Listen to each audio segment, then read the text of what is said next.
कि सानू बचपन तू ही जन्म तू ही नाल ही परमात्मा ने दिते। गुरु ने 5 ककार दिते, जिन्हां विचों एक ककार है केसां की संभाल वास्ते दस्तार, क्योंकि केसां दे विच पवित्र अमृत पाया जाता। 10वें द्वार इत्थे आ, 10वें द्वार दे विच पवित्र अमृत पाया जाता, ताकि नंगे केस। भाई गुरदास ने एक बड़ी सोहनी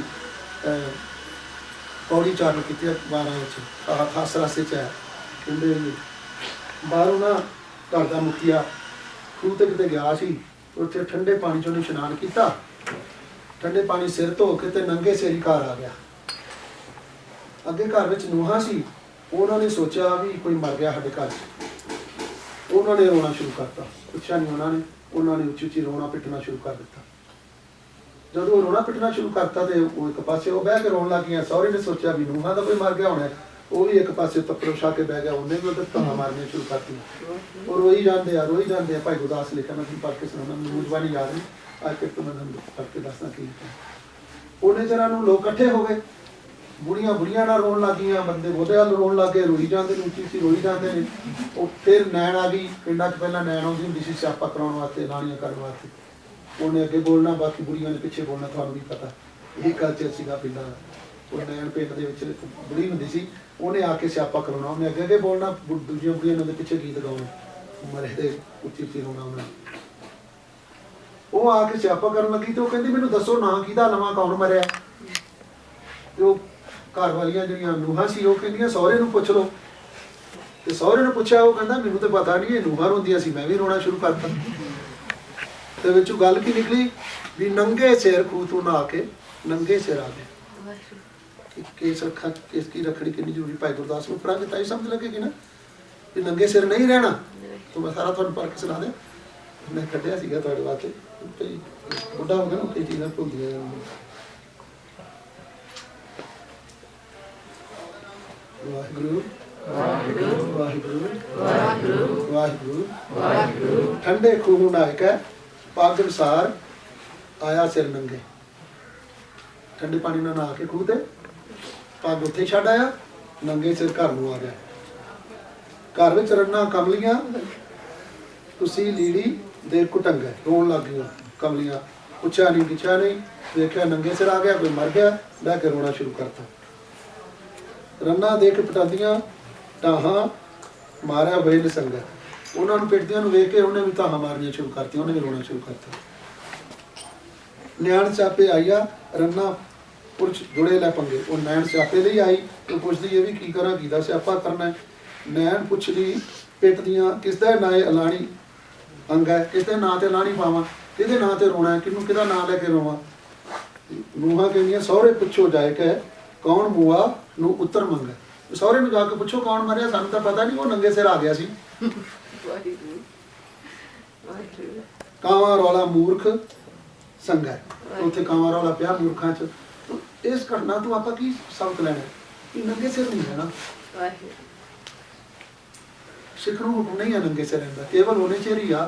वैसे तो आम जिहड़े गुरसिख आ, जिहड़े अमृत वेले भी जदों अमृत वेला करदे ने ते उत्ते केस की रखदे ने, केसां दे उत्ते कारी केस की उत्ते दे लैंदे, नंगा नहीं सिर रखदे, फिर केस हरे करन मौके दे। हाँ कि तुहानूं दिने तो पलवान की लोड़ पै गई है, 5-10 मिनट तुसीं कर सकते हो, पर ये नहीं भी नंगे सिर तुरे फिरो किस की लक नूं बन्नी है, तुरे फिरे काम करी जांदे। पता नहीं होंदा कारण की है पिछे, पता नहीं हैगा साडी उम्र किन्नी है, कदों सद्दा आ जाना। हम आदमी है एकदम ही मोहलत, तो जे सद्दा आ गया फिर नंगे सिर जावांगे, किसकी नहीं सकते बन्नी। उधर सद्दा आ गया तो फिर नंगे सिर के जाएगा। इस करके बड़े दे पिछे कारण होंगे, डुगाई च विचार करनी पैंदी। तो ये भाई गुरदास जी ने बड़ा सुंदर एक घटना का वर्णन किया होया, नंगे सिर बाहरों आन करके कितना स्यापा घर विच पै गया। ਇਹਦਾ मतलब ਜਿਹੜੇ ਪੁਰਾਣੇ ਗੁਰਸਿੱਖ ਸੀ, ਇਹ ਗੁਰੂ ਗੋਬਿੰਦ ਸਿੰਘ ਤੋਂ ਪਹਿਲਾਂ ਦੀ ਗੱਲ ਹੈ। ਪੰਜਵੇਂ ਪਾਤਸ਼ਾਹ ਦੇ ਟਾਈਮ ਤੇ, ਚੌਥੇ ਪਾਤਸ਼ਾਹ, ਪੰਜਵੇਂ ਛੇਵੇਂ ਪਾਤਸ਼ਾਹ ਦੇ ਟਾਈਮ ਤੇ ਭਾਈ ਗੁਰਦਾਸ ਹੋਏ। ਇਹਦਾ ਮਤਲਬ ਸਿੱਖੀ ਕੇਸਾਂ ਦੀ ਪਹਿਲੋਂ ਤੋਂ ਹੀ ਸੀ, ਗੁਰੂ ਨਾਨਕ ਸਾਹਿਬ ਦੇ ਟਾਈਮ ਤੋਂ ਹੀ ਸੀ। 10ਵੇਂ ਪਾਤਸ਼ਾਹ ਨੇ ਨਹੀਂ ਕੇਸ ਰਖਾਏ ਕਲਾ। ਲੋਕੀ ਕਈ ਆਮ ਕਰਕੇ ਕਹਿੰਦੇ ਨੇ ਕਿ ਗੁਰੂ ਨਾਨਕ ਸਾਹਿਬ ਜੀ ਤੇ ਗੁਰੂ ਨਾਨਕ ਦੇ ਸਿੱਖ ਆ, ਅਸੀਂ ਤਾਂ ਗੁਰੂ ਅੰਗਦ ਦੇਵ ਜੀ ਦੇ ਸਿੱਖ ਆ। ਇਹ ਤਾਂ 10ਵੇਂ ਪਾਤਸ਼ਾਹ ਨੇ ਅੰਮ੍ਰਿਤ ਛਕਾਇਆ, ਗੁਰੂ ਨਾਨਕ ਸਾਹਿਬ ਨੇ ਕਿਹੜਾ ਅੰਮ੍ਰਿਤ ਛਕਿਆ ਸੀ। ਆਮ करके सवाल कर दें गुरु नानक साहब ने किहड़ा अमृत छकिया सी, पर बाणी पढ़ोगे ना थोड़ा पता लग जाएगा। बाणी कहती है, महाराज कहते खोजत खोजत अमृत पिया, गुरु नानक साहब कहते खोजत खोजत अमृत पिया, खिमा गही मन सतगुर दिया। गुरु नानक साहब तो कहते मैं अमृत पी लिया, कहते वह ना अमृत पिया किने सतगुर दिया, अबर ना जाना दुआ दिया। अमृता पी लिया गुरु नानक साहब कहते हैं। गुरु अंगद दास जी भी कहते हैं जिन वड्याई तेरे नाम की दरते मन माए, नानक अमृत एक है दूजा अमृत ना है, नानक अमृत मने माए पाई है गुर प्रसाद। गुरु की कृपा द्वारा गुरु नानक साहब की बख्शिश द्वारा अमृत प्राप्त किया मैं, तिने पीता रंग सु जिनको लिखा आद। तीसरे पातशाह भी कहते हैं सोर नार मून जाने अमृत खोज दे सो अमृत गुरते पाया। चौथा पातशाह भी कहता हर अमृत गुरमुख चोया मेरी जिंदड़िए, फिर मरदा बौड़ जीवाया राम। केड़े गुरु ने अमृत नहीं पीता दसो? पंजवीं पातशाह भी कहते, नौवीं पातशाह भी कहते, 10वां पातशाह दे तुहानू पता ही होता सारा उन्हें छकाया अमृत कितना छकाया ते आप छकिया पंजा प्यारे को। तो भाई गुरदास जी जी नंगे सिर वाली गल कहते हैं, इसका मतलब सिक्खी जी है केसा नाल पहलों ही सी, गुरु नानक साहब के टाइम तो ही है। गुरु नानक साहब ने जटा जूट कल्चर जड़ा है अकाल पुरख का अपना स्वरूप है, बाणी में लिखा है साबत सूरत दस्तार सिरा, काया किरदार और यकीन ना पाक पाक कार हदूर हदीसा, साबत सूरत दस्तार सिरा। साबत सूरत रख, सिर ते दस्तार सजा, खूब तेरी पगड़ी, मीठे तेरे बोल, द्वारका नगरी काहे को मंगोल। हाँ गुसाई का ऐन वानड़ा, मैं गोरमेल उच्च दुमालड़ा, उच्चे दुमाले वाला बनया हो। जो दुमाला बनया नहीं फिर इसे लिखना क्यों सी? तो फिर कले नूं नहीं लिखा, ये कले मर्द वास्ते नहीं लिखा। बाणी दा चौवर नाल सांझी है ना, ये सारे लिए जीवात्मा लिए। तो फिर गुरु साहब ने जब फतेह बुलाई है वाहिगुरु जी का खालसा तो बीबियां ने इतनी क्या वाहिगुरु जी की खालसी वाहिगुरु जी की पता नहीं ना क्या हमें खालसे क्या रहते एक ही कोई नहीं। गुरु का सब आत्मा मान, इस युग में पुरख एक है और सगली नार सुभाई सब अकाल पुरख दियां। मैंने कई बार कोई मनुख कई आके कहते मैं क्या तू कौन दा पुरख बन गया, अजे मेहनत कर पुरख ताजे बनना है। ये जामा मिल गया पुरख वाला तो अपने आप पुरख समझ लिया, पुरख का अकाल पुरख है कला वो बन गया तो तू फिर आके गल करी तो वो तुसी भी बन सकते हो, कोई भी बन सकता है। पुरख है सेवा सो पुरख होवे, ਉਹਦੇ ਚ ਕੋਈ ਨਹੀਂ ਹੈਗਾ ਵੀ ਆਦਮੀਆਂ ਨੇ ਸਿਮਰਨਾ। ਪੁਰਖ ਨੂੰ ਜਿਹੜਾ ਵੀ ਸਿਮਰਨ ਕਰੇਗਾ ਪੁਰਖ ਦਾ ਗੁਰਬਾਣੀ ਦਾ ਇੱਕ ਸਿਧਾਂਤ ਹੈ ਜਿਹਨੂੰ ਤੁਸੀਂ ਸਮਝ ਲਓ ਚੰਗੀ ਤਰ੍ਹਾਂ, ਜੈਸਾ ਸੇਵੇ ਤੈਸੋ ਹੋਈ। ਜਿਹੋ ਜਿਹਾ ਕਿਸੇ ਦਾ ਆਰਾਧਨਾ ਦਾ ਕੇਂਦਰ ਬਿੰਦੂ ਹੈ ਉਹੋ ਜਿਹਾ ਹੀ ਉਹ ਬਣ ਜਾਏ। ਮੈਨੂੰ ਇੱਕ ਮਿਲਿਆ ਸੀ ਸਿੰਘ ਸੀਗਾ ਸਿੱਖ ਤੇ ਮੈਨੂੰ ਕਹਿੰਦਾ ਵੀ ਪਰਮਾਤਮਾ ਦਾ ਕੋਈ ਵਿਸ਼ੇਸ਼ ਨਾਮ ਵੀ ਹੈਗਾ? ਉਹਦੇ ਤਾਂ ਸਾਰੇ ਹੀ ਨਾਂ ਨੇ। ਮੈਂ ਕਿਹਾ ਤੂੰ ਕਹਿਣਾ ਬਹੁਤ ਕੁਛ ਚਾਹੁੰਦਾ ਆ, मैं ही दस देना तेन तू जो जो कहना चाहूँ। परमात्मा सारे च है, जो सारे च है तो कहना की चाहता वो गलत गल ही कहनी सी उन्हें, कुत्ता भी परमात्मा है कुत्ता भी परमात्मा है इदा तो उन्हें कहना सी। मैं तू यही कहना चाहना ये भी वह नाम है, हाँ वह ही। पर होएगा कि तू सेव तू कही जा कुत्ता कुत्ता कुत्ता, होएगा कि तू कुत्ता बन जाएगा। जैसा सेवे तैसो होई, तू करा कर खोता खोता खोता तू खोता बन जाएगा।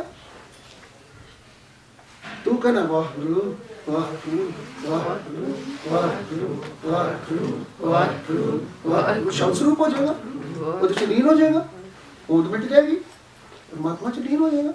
बस इतना फर्क है वही सब जगह वही आप ही सब आपे आप गोविंद है। सब मैं जो जो तैसो तस्का जानो सब मैं जानो जो दिशा सो तेरा रूप। पर चौथे पद की अवस्था में पहली च लैके बह जाओगे तो फिर उत्थे फिर टपला खा जाओगे ना। एक सहज अवस्था जिन्होंने आप कह रहे थे कि उत्थे जाके समदृष्टि होती है, उत्थे जाके सारा कुछ वो दिसदा भी वो ही कर रहा है। तो जो कोई पहली स्टेज से जो तुरया भी नहीं वो कोई परमात्मा ही करता है, पाप मेरे को परमात्मा ही कराता पाया। एक सिंह मेरे को आया तो प्रैक्टिकल गल्लां मैं थोड़ी थोड़ी करदा था, तो मेरे को आया, मेरे को उन्हें सवाल पूछा कहता महाराज भाई साहब जी देखो बाणी च लिखा है पाप पुण्य हमरे वस ना है। अच्छा मैं क्या पाप करने की छुट्टी लैनी चाहना खुली यही गल है ना, साढ़े वास नहीं है आप पुण्य तो आप होंगे नहीं हूँ आप पाप ही करी चलीए, साढ़े वास्ते है नहीं परमात्मा करांदा पे। ਹੁਣ ਇਹ ਚੌਥੇ ਪਦ ਦੀ ਅਵਸਥਾ ਹੈ, ਤੂੰ ਪਹਿਲੀ ਚ ਲੈ ਕੇ ਬਹਿ ਗਿਆ। ਹੁਣ ਪਹਿਲਾਂ ਸਮਝ ਪਾਪ ਕੀ ਹੈ ਤੇ ਪੁੰਨ ਕੀ। ਚਲੋ ਪਾਪ ਨੂੰ ਆਪਾਂ ਬਾਅਦ ਹੀ ਦੱਸਾਂਗੇ। ਪੁੰਨ ਕੀ ਹੈ ਵਾਲਾ ਤੁਸੀਂ ਦੱਸੋ। ਕੋਈ ਰੋਜ਼ ਪੜ੍ਹਦੇ ਹੋ ਤੁਸੀਂ? ਹੋਰ ਕੋਈ? ਕੱਲ ਮੈਂ ਇਹੋ ਪੁੰਨ ਕੋਲ ਕੱਲ ਮੈਂ ਕਿਹੜਾ ਗੁਣ ਕੱਲਾ ਇੱਕੋ ਹੀ ਪੁੰਨ ਆ ਕਾਲ ਦੇ ਵਿੱਚ, ਬਾਕੀ ਕੋਈ ਪੁੰਨ ਨਹੀਂ ਜੀ। ਪੁੰਨ ਦਾਨ ਜਪ ਤਪ ਸਭ ਉੱਪਰ ਨਾ। ਕੱਲ ਮੈਂ ਇਹੋ ਪੁੰਨ ਗੁਣ ਗੋਬਿੰਦ ਗਾਵੇ। ਕਿਹੜਾ ਪੁੰਨ ਹੋ ਗਿਆ ਜੀ? ਗੁਰੂ ਗੋਬਿੰਦ ਦੇ ਗੁਣ ਗਾਣੇ, ਵਾਹਿਗੁਰੂ ਵਾਹਿਗੁਰੂ ਜਪਣਾ, ਪਰਮੇਸ਼ਰ ਦਾ ਨਾਮ ਜਪਣਾ, ਉਹਦੇ ਗੁਣ ਗਾਉਣੇ, ਇਹ ਕਲਯੁਗ ਦੇ ਵਿੱਚ ਪੁੰਨ ਆ। ਤੇ ਫਿਰ ਹੁਣ ਪਾਪ ਕੀ ਹੋਇਆ? ਗੁਣ ਨਾ ਗਾਣੇ। ਜੇ ਗੁਣ ਗਾਣੇ ਪੁੰਨ ਆ ਤੇ ਨਾ ਗਾਣੇ ਪਾਪ। ਇਹ ਦੋਵੇਂ ਸਾਡੇ ਵੱਸ ਨਹੀਂ ਹੈ ਭਾਈ। ਪਰਮਾਤਮਾ ਏਡਾ ਵੱਡਾ ਆ, ਉਹਨੂੰ ਤੂੰ ਯਾਦ ਕਰਨਾ ਚਾਹੇ ਨਹੀਂ ਕਰ ਸਕਦਾ। ਸਾਡੇ ਵੱਸ ਨਹੀਂ ਅਸੀਂ ਪਰਮਾਤਮਾ ਨੂੰ ਯਾਦ ਕਰੀਏ। ਤੂੰ ਚੇਤਾਵੇਂ ਤੇਰੀ ਮੈਂ, ਜਿਹਦੇ ਤੇ ਬਖਸ਼ਿਸ਼ ਕਰੇ ਉਹਦੇ ਚੇਤੇ ਚ ਆਉਂਦਾ। ਤੇ ਸਮਝ ਲਿਓ ਜਦੋਂ ਤੁਹਾਨੂੰ ਵਾਹਿਗੁਰੂ ਚੇਤਾ ਆਉਂਦਾ, ਇਹ ਗੱਲ ਪੱਕੀ ਕਰਕੇ ਜਾਣ ਲਿਓ, ਅੱਜ ਮੇਰੇ ਤੇ ਗੁਰੂ ਦੀ ਕਿਰਪਾ ਹੈ, ਮੈਨੂੰ ਗੁਰੂ ਚੇਤਾ ਹੈ। ਸਭ ਤੋਂ ਵੱਡੀ ਬਖਸ਼ਿਸ਼ ਹੈ ਗੁਰੂ ਚੇਤਾ ਹੈ। ਕਿਉਂ? ਚੀਤ ਆਵੇ ਤਾਂ ਮਹਾ ਆਨੰਦ, ਚੀਤ ਆਵੇ ਤਾਂ ਸਭ ਦੁੱਖ ਭੰਜ, ਚੀਤ ਆਵੇ ਤਾਂ ਸ਼ਰਧਾ ਪੂਰੀ, ਚੀਤ ਆਵੇ ਚੇਤੇ ਚ ਸੁਖ ਹੈ।